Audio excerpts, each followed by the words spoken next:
Hello friends, welcome back to next video. Friends, today we will know about Lok Sabha.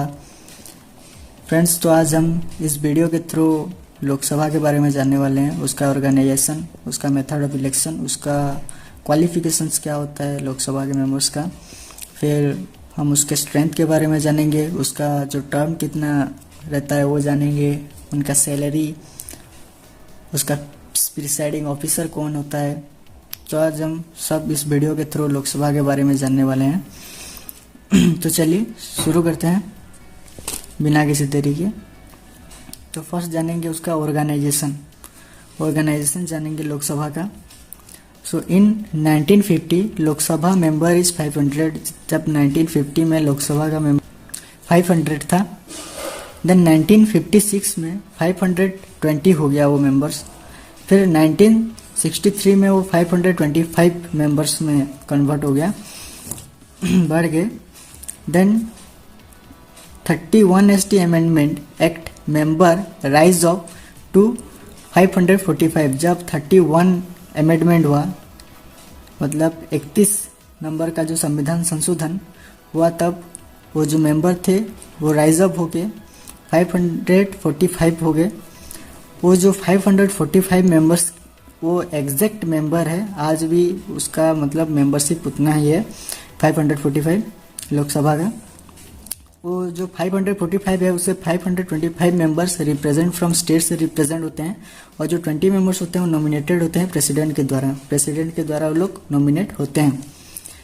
So the maximum strength जो है उसका, जो maximum, ये तो हो गया मिनिमम, जो मैक्सिमम स्ट्रेंथ है वो है लोकसभा का 552.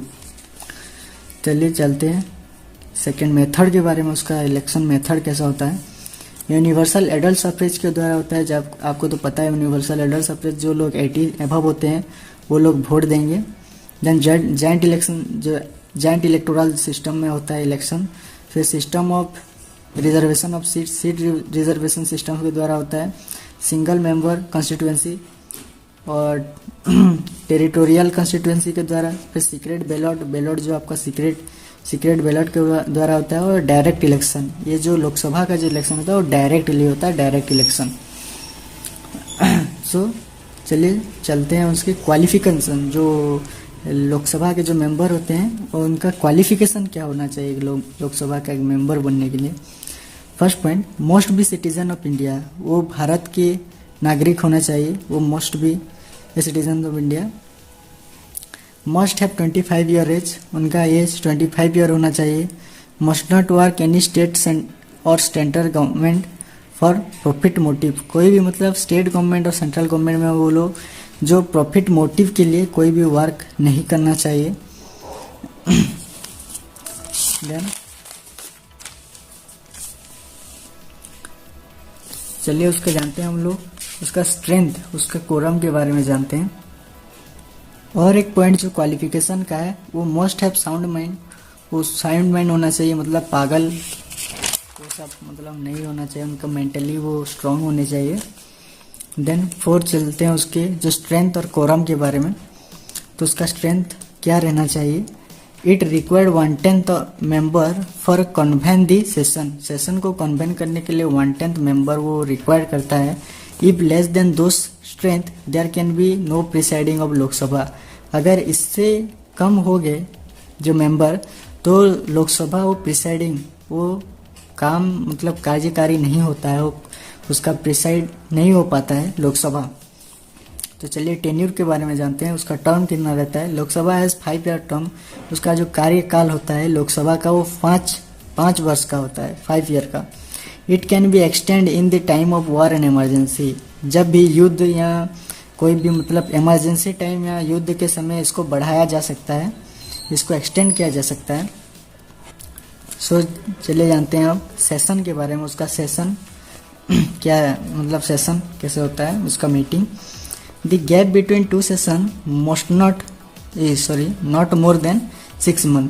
जो सेशन होता है मतलब 2 सेशन, जो 2 मीटिंग के मतलब अंदर 6 मंथ से ज़्यादा का मतलब गैप नहीं रहता. मतलब 2 सेशन जो होते हैं मतलब एक अगर हुआ तो उसके 6 मंथ के बाद फिर से और एक सेशन किया जाता है। This session of Lok Sabha take place during interval of 6 month, मतलब 6 मंथ का मतलब ड्यूरेशन उसका रहता है, वो 6 मंथ में एक ठो मतलब उसका सेशन होता है। सैलरी और पेंशन के बारे में जान लेते हैं। जो मेंबर्स होते हैं लोकसभा के, they draw salary with all allowances as 90,000 per month. वो लोग 90,000 पर मंथ, ऑल अलाउंसेस जितने भी होते हैं उनका 90,000 पर मंथ वो लोग सैलरी पाते हैं। Beside this they have enjoy telephone bill, medical aid, visiting aids. इसके अलावा वो लोग जितने भी मतलब एंजॉय करते हैं, फ्री टेलीफोन एड्स, उनका जितना भी टेलीफोन बिल होता है वो फ्री, मेडिकल एड्स उनका फ्री होता है, विजिटिंग जहाँ पे भी घूमेंगे वो लोग फ्री, सब गवर्नमेंट देता है। देन जानते हैं प्रिसाइडिंग ऑफिसर के बारे में। Presiding officer, speaker act as presiding officer of Lok Sabha. Speaker जो होते हैं वो प्रिसाइडिंग ऑफिसर के तरह मतलब प्रिसाइडिंग ऑफिसर का कार्य करते हैं लोकसभा में। वो जो उसका सेशन होता है, उसके मीटिंग होते हैं, उनको वो प्रिसाइड करते हैं, उनको चलाते हैं speaker. Speaker elect among of the Lok Sabha. Lok Sabha के अंदर ही स्पीकर को इलेक्ट किया जाता है। Absence of speaker, deputy speaker provision for manage the office. Speaker की एब्सेंस, अगर स्पीकर अगर एब्सेंस हो, वो काम पे ना हो, तो डेप्यूटी स्पीकर उनका कार्य संभालते हैं। डेप्यूटी स्पीकर मीटिंग को प्रिसाइड करते हैं, वो प्रिसाइडिंग ऑफिसर की तरह कार्य करते हैं अगर स्पीकर एब्सेंस हो तब।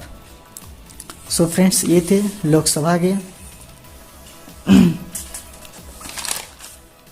सब पॉइंट वाइज है। ये था ऑर्गेनाइजेशन, मेथड ऑफ इलेक्शन, उसका क्वालिफिकेशन क्या रहना चाहिए, स्ट्रेंथ, टेन्यूर, सेशन, फिर सैलरी और पेंशन और प्रिसाइडिंग ऑफिसर। सो फ्रेंड्स, मैंने सब कुछ अच्छे से दिखा दिया है, आप इसे नोट भी कर सकते हैं। होप आपको वीडियो अच्छा लगा हो। अच्छा लगा तो लाइक करें। Thank you.